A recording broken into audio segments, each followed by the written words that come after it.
41 уктуру. Алышбаевдин үстүнөн бир топ адамдар академиядан кээ бир министрлер чогулуп алышып, баягы эле көрө албастык, ичи тарлык кылып ВАКка арыз жазышат. Алышбаевдин докторлук диссертациясы начар. Көбү четтеп, академиянын жыйынында комиссия түзүп карай баштайт. Сыдыкбеков академиянын катарында катышып угуп отурат. Комиссия Алышбаев жөнүндө маалымат берет. Түгөлбай бир сөз менен тегилердин оозун басыптыр. Ошол убакта иштеген академиктердин эң күчтүүсү, экономиканы ушунчалык билген кадрларды, аспирант, докторлорду даярдоодо биринчи орунда экен. Ошонун баарын Түкөн билип, аягында суроо бериптир. Макул.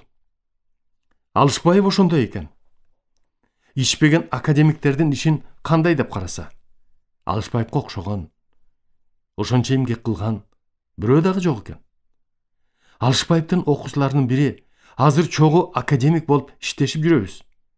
Республикада эң көрүнүктүү, билимдүү Алышбаевга окшогон академигибиз Турар Койчиев аман-эсен. Биз урматтаган адамыбыз. Кийинчерээк Сыдыкбековдун аялы ооруп, приступ болуп бизге алып келди. Мен көрүп, диагнозун койдум. Өттүн таш оорусу. Түкөм айттым, операция жасаш керек деп. Жеңе унчукпайт. Түкөм, жок. Операцияга макул эмеспиз. Жөн эле дарылап көргүлө, дейт. Мен, Түкө, биздин больницаны хирургия дейт. Биздин дарыбыз операция жасап, ооруган жерин алып салабыз. Операциядан башка дары жардам бербейт. Дары менен айыктыруучу ооруларды, аларды терапияга жаткызып дарылайт, дедим. Болбоду. Бул жолу жеңени болбой дарыладык. Чыгып кетти. Бирок мен жеңеге да, абама да айтып түшүндүрдүм. Таш ордунда эртеби кечпи кайра кармап, приступ болуп сизди кыйнай берет. Приступу жогунда кутулуп алсаңыз өзүңүзгө жеңилдик болор эле. Бир топ убакыт өткөндөн кийин дагы тез жардам тыбыратып приступ болуп алып келди. Мен операцияга десем, Түкөм такыр болбойт. Жеңеге өзүнчө түшүндүрдүм. Кыйналып атасыз. Абышкагыңызга айтып, макул болдуртуңуз, кыйналып бербей, дедим. Аба операциядан башка эч дары жардам бербейт. Мага ишенбесеңиз, башка хирургдарга же Москвага алып барып жасатпайсызбы? Иса Коноевич менен тең турсуздар. Ошол кишиге алып барыңыз, деп да көрдүм. Унчукпайт. Операция болбойт деп туруп алды. Бул жолу дагы даарылап атып, оорусу басылып калды. Чыгып кетти. Мен ачуум менен, эми дагы приступ болсо, мага алып келбеңиз деп катуу айттым. Чыгып кетишти. Менден чыгып, чын эле Иса Коноевичка алып барган экен. Акымбаев, бул боюнча Мамбет специалист. Ошоңо алып баргыла, деп кетирип жибериптир. Аны мага Түкөм айткан эмес. Кийин Иса Коноевич, Мамбет, Түгөлбай аялы ооруп мага алып келиптир. Мен сага алып бар деп кетирип жибердим. Бардыбы? Дейт. Жок агай, келген жок. Тескерисинче, эки жолу түшүп, экөөндө тең операцияга макул болбой кетип калды эле, дедим. Акымбаев ачуусу келип, муну кара, экөөбүздү текшерип, сынап атканыбы, деди. Кийин ойлойм. Иса Коноевич өзүнө жаткызып жасап койсо деле түзүк болмок. Булардын өзүлөрүнүн мамилеси жакшы болбосо керек. Көп убакыт өтүп кетти. Жеңеден кабар жок. Бир күнү спецбольницага консультацияга чакыртты. Барсам, оорулууларды көрсөттү. Көрсө, жеңе ошол больницага түшүп калыптыр. Түкөм айтыптыр. Мамбет экинчи мага алып келбегиле деп урушуп койду дептир. Карасам ошол жерде Түкөм аялынын жанында экен. Көрсөм, жеңе арыктаган, өңү, бүт денеси сапсары. Көрбөй туруп ачуум келип, эмне чакырттыңар? Ушундай болот деп канча какшасам дагы болбой койбодуңар беле? Абанын сакалына карабай, Мұның барын ушул акыбалга жеткизген сиз өзүңүзсүз, деп катуу бир тийдим. Түкөн байкуш күнөөсүн мойнуна алып, Мамбет менден кетип калды. Кечирип кой, дейт. Эми суранам. Аракет кылып, жеңеңди алып кал, дейт. Бери чыгарып, жеңенин убалдына өзүң калдың. Эми эчтеке чыкпайт, десем, анте көрбө, дейт. Айлам жок. Өзүмө котортуп операция жасап, бирок көрүп турам ракка айланып кеткенин. Так ошол ойлогондой өтү катып, ракка айланып, бооруна, башка органдарына өтүшүп кетиптир. Айла жок. Кайра жаап койдук. Кеч болуп калганын чыгып түшүндүрдүм. Түкөн байкуш кейип, өзүмдөн акмакчылык кетип калды.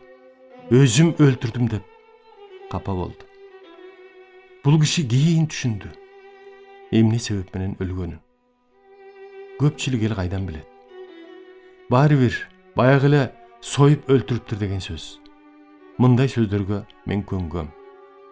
Бизде хирургтарда күнөө жок. Бирок кандай болбосун, мындай жоготууда өзүңдүн күнөөң жок болсо дагы бир топко ойлонтуп коет. Кээде ушунчалык капа болосуң. Бир чети ачууң келет. Бир топ нервиңди бузат.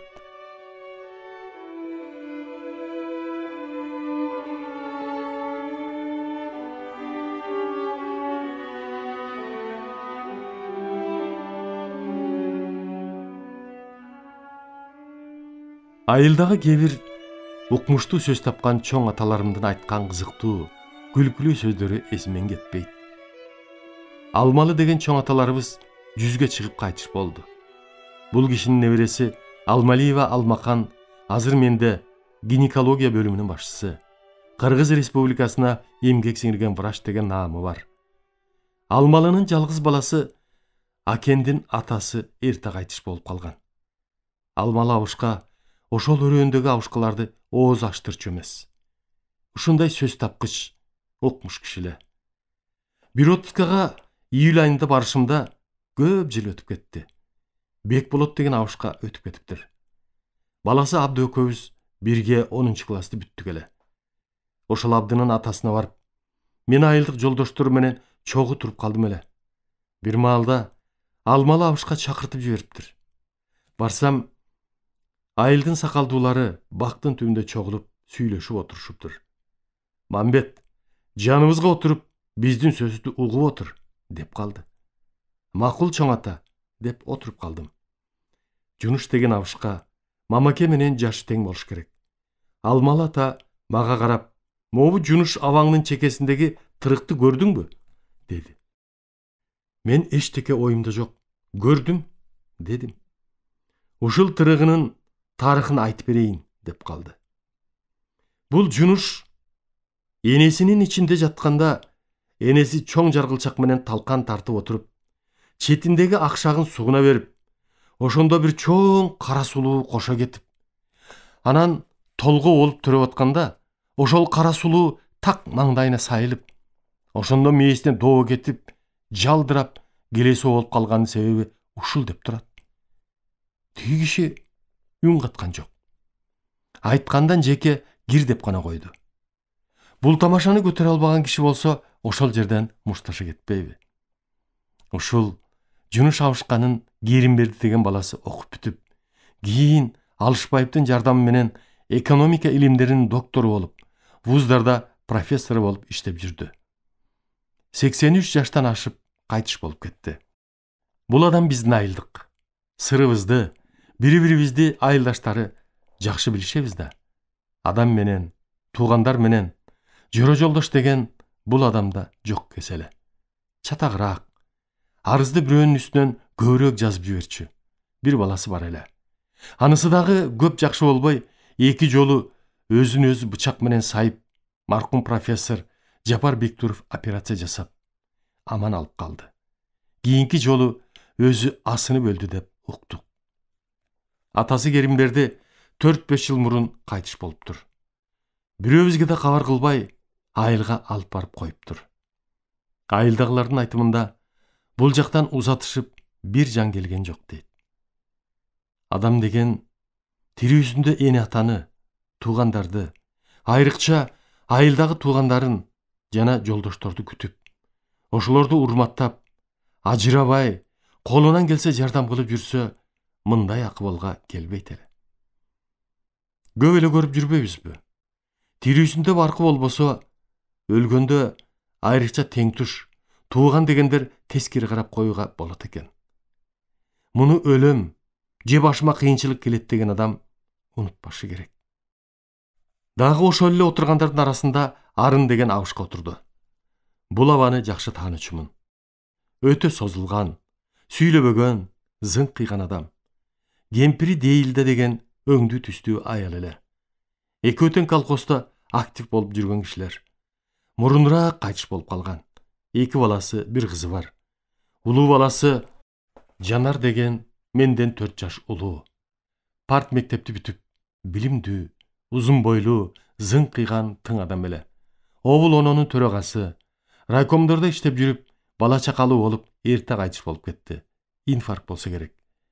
Экинчи баласы Асанбай менден 3 жаш кичүү эле. Бир бутунан аксап басчу. Университеттин физика-математика факультетин артыкчылык диплому менен бүтүргөн. Бала чакалуу, балдары кээси илимдин кандидаты. Вуздарга доцент болуп иштеп жүрөт. Ушул Асанбай дагы эрте кайтыш болуп кетти. Атасы үйүндө, айылда жалгыз калды. Балдары аракет кылып, аял табылбай, бир топ жыл кыйналып жүрдү дейт. Аягында бир аял таап алып берген экен. Анысы эрте кетип калыптыр. Дагы мага алмалы абышка кайрылып, "Мамбет, могу Арынабаң эптеп бир аял алды эле. Анысы эртеси оозуң саксык экен деп кетип калды" дейт. Мен булар менен уруш убагында колхоздо иштеп жүрүп, ары бери ачык сүйлөшүп көнүп калганбыз. Мен ояба, аял алгандан кийин жатаарда оозуңду чайкап, насыбайың түкүрүп, жууп жатпайсыңбы деп жибердим. Арын абышка сүйлөбөгөн, жоош кишиле. Мындай кишилер сүйлөбөй жүрүп, кээде укмуштай жооп берип коет. Анда Арын абышка айтып атат: "Дароо оозго жабышаарын кайдан билдим?" деп турбайбы? Ушунчалык күлдүм жообуна. Чын эле, оозу сасык деп кеттиби? Же жашыраак немеле дейт, 3-4 күйөөгө чыккан аял экен. Же абышкага өнөрдү көрсөтөйүн дегенби? Ал абышкадан натыйжа чыкпагандан кийин кете берсе керек. Дагы бир жолу Алмалы Фрунзеге акен небересине келип калыптыр. Айлап жатып кетип жүрчү. Ошол жолу Сталин өлгөн күн. Мени чайга чакырганынан барып калдым. Бир топ киши бар экен. Отурар замат Алмалы абышка: "Бул падыша Сталиндин күнөөсү чоң экен го" деп калды. Мен байкабай эле: "Анын күнөөсүн кайдан биле калдыңыз?" десем: "Билбейм. Көргө түшө электе эле муну күкүлдөтүп кирди го" дейт. Аны баарыбыз көргөндөр байкап калбадыкпы? Көргө түшүрүп атканда же арканы үзүлдүбү, же чыгып кеттиби? Айтор өлүктүн яшигин түшүрүп жиберип, калдыр-шалдыр боло түшкөнүн бул кыраакы абышка муну да байкап калган экен.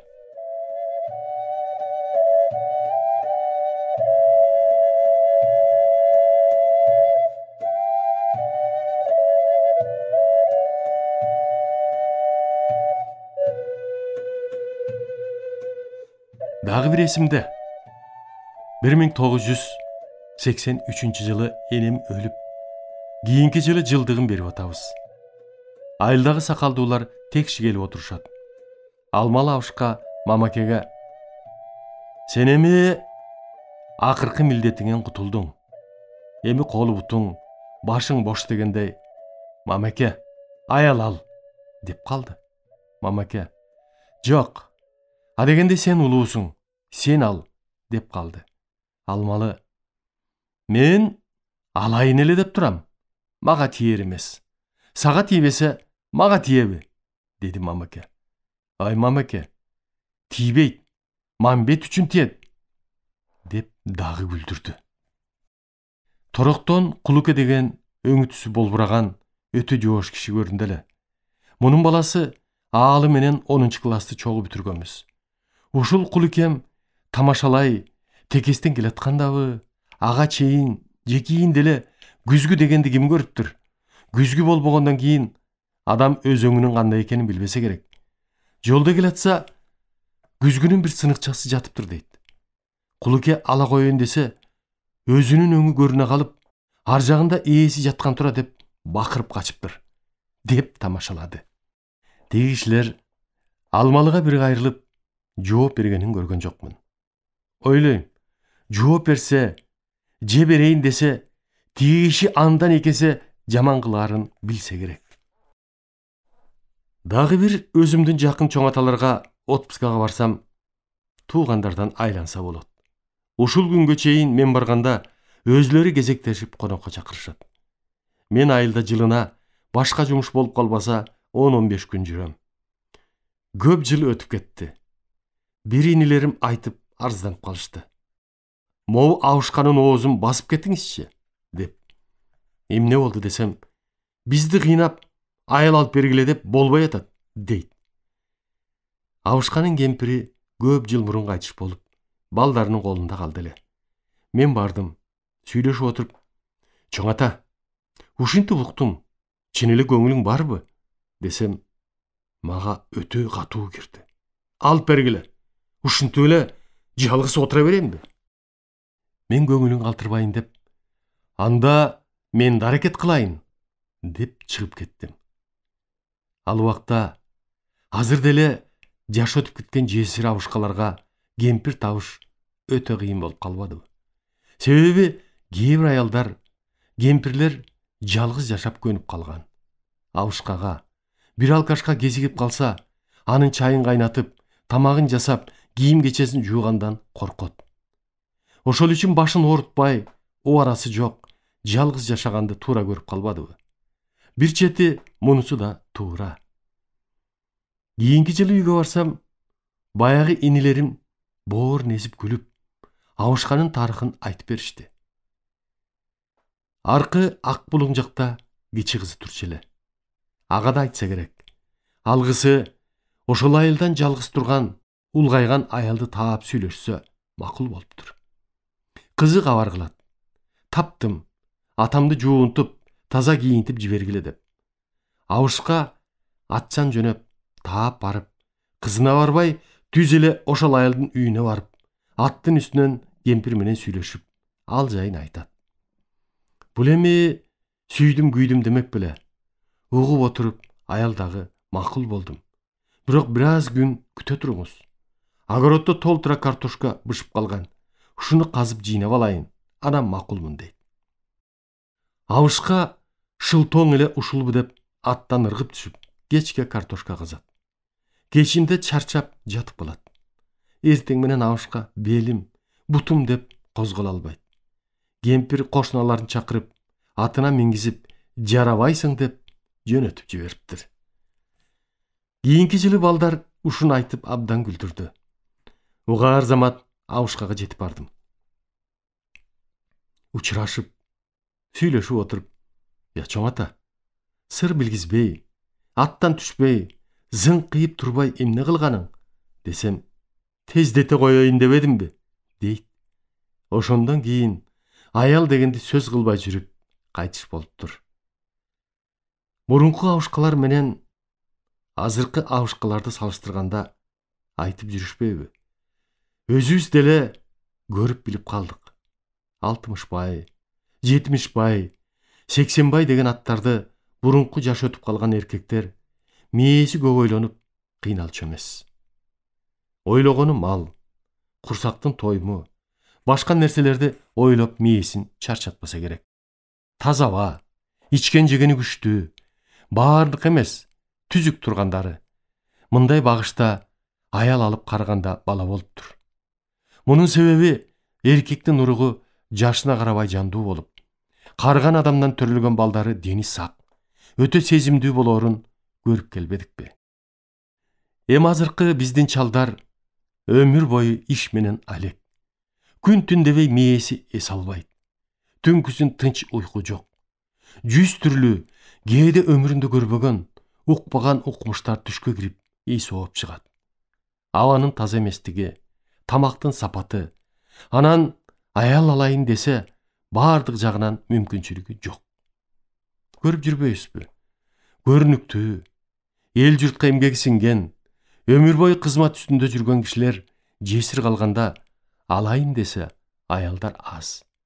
Себеби булардын ой максаты эптеп үй жайынан жана башка мүмкүнчүлүктөрүнөн кокус бирдеме болуп кетсе ээлеп калуу, же бөлүштүрүп алуу, болбосо эркек катарында милдетин аткара албаса, анда жалгыз гана өзүнө пайдалуу жагын ойлойт.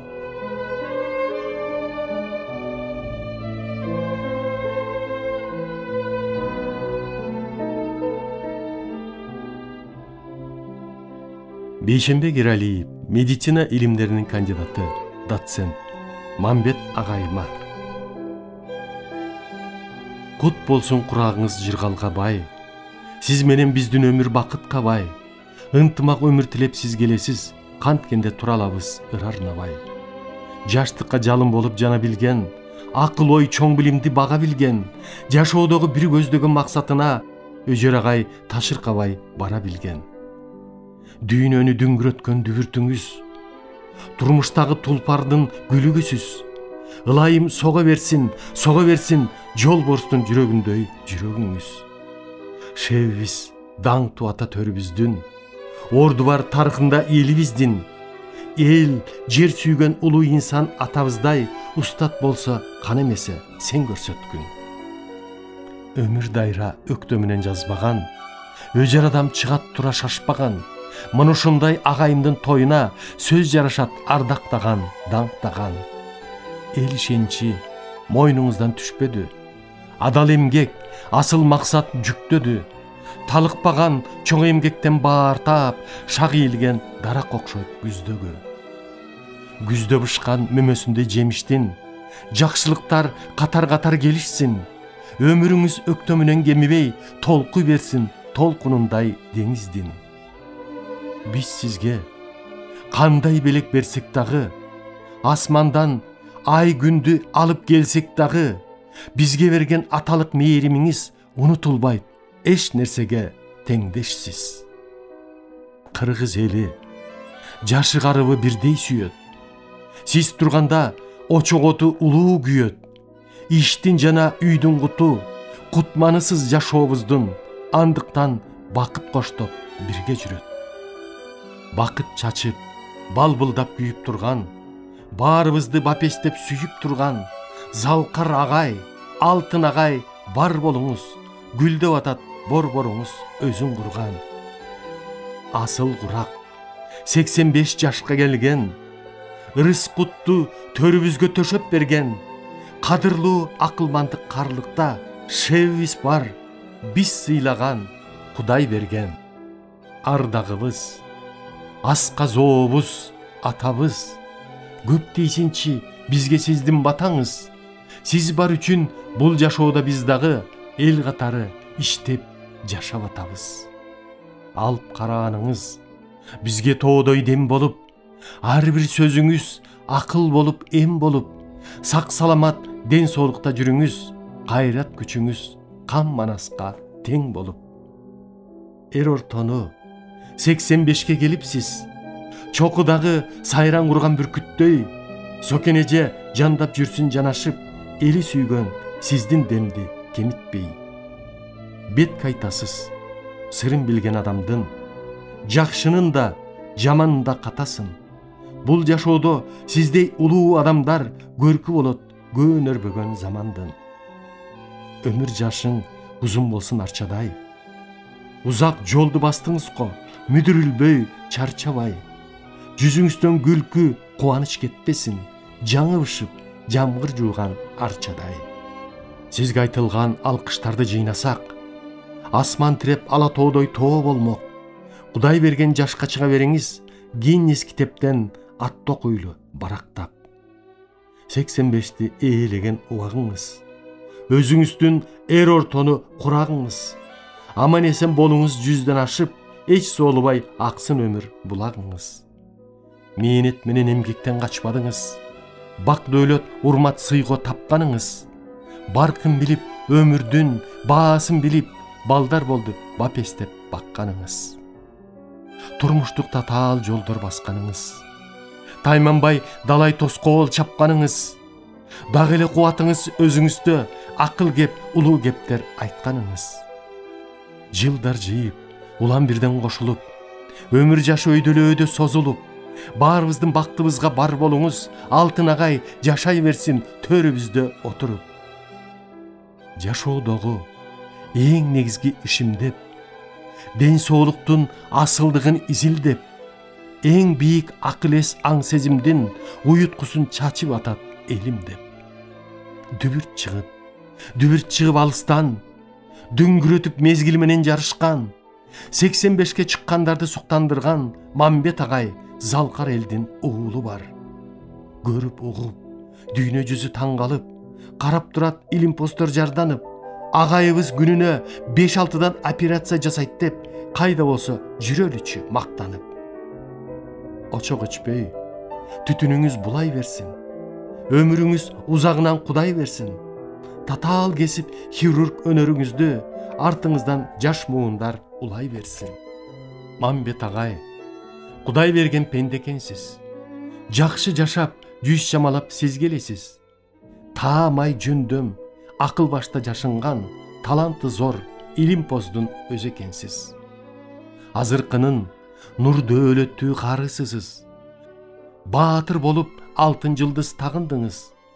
20 000дей оорлууга дабаа болуп, улуу улукман академик атандыңыз. Таазим этем сиздей улуу устатка. Ээ болдуңуз баатыр деген атакка. Эмгектен талыкпаган бүт өмүргө таң калабыз ошол бойдон сакталганга. Сүйлөсөңүз чексиз байып калабыз да, өзүңүздөн акыл сузуп алабыз да. Ал эмгегиң аска зоого барабар, алтын агай узак жаша арабызда. Адамдык чоң касиеттериңдеги, көрүнөт сыйлаганда ата энени, кереге таш айлыгыңызга барган сайын мүрсөзүнө адат болду таазим этүү. Илимдин жылдыздары конок болсун, улуу тойда агайыбыз жыргап турсун, Мамакеевдин балдары деп мактагыдай ар бирибиз тике туруп кызмат кылсын. Көк жалагай эч нерседен багынбас, ак сүйлөөдөн тайсалдабас, тартынбас. Жазганыңыз эскерүүлөр катар-катар, кылым жашын жашай берген талыкпас. Кандай иштер өзүңүзгө тагылбас, кайрат күч мээнетиңди берип келдиң. Кармашып өмүр бою ден соолук деп, калп менен жалкоолукту жерип келдиң. Абийирди, ыймандыкты сактап келдиң. Адамдык, бийиктикти барктап келдиң. Тайманбастан тоскоолдордо тике туруп, кыргыздын хирургдарын таптап келдиң. Өмүрдө көп жылдарды артка таштап, өрнөктүү эмгек менен өттү жаш чак. Бараандуу, карыясы кыргызымдын, барасыз дале болсо көчтү баштап. Жаңылбай чечип келдиң турмуш сырын. Жашоо берсин Кудайым толук кылым. Сиздей болгон Залкар улуу устатын, шакиртиңиз ырдай билсин мактоо ырын. Татыктуу, урмат сыйда эмгегиңиз, тарбия, таалим болду бергениңиз. 85 жаш куттуу болуп узак жашап, куттуктай берсин жылда эл жериңиз. 2012 жыл.